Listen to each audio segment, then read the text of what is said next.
ကိုရကိုရ ဇလန်းအစမှာတော့ဝင်းကြီးတို့တယောက်မိုးတဲ့ရေထဲမှာဆူရွှဲပြီးသတိမိနေခဲ့ရကနေနိုးလာပါတယ်သူမကိုကယ်တင်ခဲ့တာကတော့ဩဇာကြီးရဲ့မဟုတ်ပါဒါပေမဲ့ဒီကယ်တင်မှုကအလက်ကားတော့မဟုတ်ပါဘူးမဟုတ်ကသူမကို Blue Group မှာလာအလုပ်လုပ်ဖို့ဖိအားပေးနေတာပါ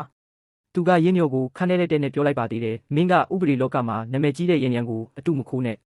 မင်းကဘယ်တော့မှသူမလိုဖြစ်လာမှာမဟုတ်ဘူးတဲ့အင်းကြီးကတော့ဒီကန့်လန့်ချက်ကိုစဉ်းစားဖို့၄ရက်ပဲအချိန်တောင်းခဲ့ပါတယ်သူမရဲ့ရင်ထဲမှာတော့သူမရဲ့ချစ်သူပြည့်ရစီကိုပဲအမြန်ဆုံးပြန်သွားချင်နေတာပါ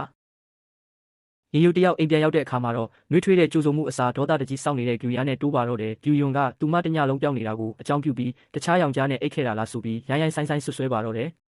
ငါကြောင့်မင်းကြီးနွန်ကမင်းကိုပြစ်သွားတာနဲ့ပဲမင်းကတခြားယောက်ျားစီသွားရှာလာလားလို့မေးလိုက်တဲ့ဂူယွန်ရဲ့စကားတွေကရင်းညွှဲရဲ့နှလုံးသားကိုဓာတ်နဲ့မွန်းတယ်လို့ခံစားလိုက်ရပါတယ်မျက်ရည်တွေကြားကနေသူမပြန်မေးခဲ့တာကရှင်နှလုံးသားထဲမှာကျမကအဲ့ဒီလောက်တောင်အောက်တန်းကျတဲ့မိန်းကလေးဖြစ်နေတာလားဆိုတဲ့မေးခွန်းပါဒါပေမဲ့ဒီ drama ကတကယ်ကို roller coaster စီးနေရတယ်လို့ပါပဲခဏအကြာမှာတော့ဂီယွန်တယောက်နောက်တရသွားပြီးသူမကိုပြန်တောင်းပန်ပါတယ်ရင်းညိုကိုညွှလို့ချစ်စနိုးခေါ်ပြီးနောက်မင်းကိုတရားရာခိုင်နှုန်းယုံကြည်ပါမယ်ဂတိဖြတ်ရင်မင်းကကိုတသက်လုံးချစ်စရာမလိုတော့ဘူးဆိုပြီးကြိတ်ဆိုခဲ့ပါတယ်ရင်းညိုကလည်းအချစ်မျက်စိကွယ်နေသူမို့ဒီစကားကိုယုံကြည်ခဲ့ပြန်ပါတယ်ဒါပေမဲ့ဇလန်းကဒီမာရင်မပြီးသေးပါဘူးသူတို့နှစ်ယောက်ကြားကိုဝင်နောက်ရှက်မဲ့သူတွေနဲ့အတိတ်ကလှုပ်ဝက်ချက်တွေကဘာတွေဆက်ဖြစ်မလဲ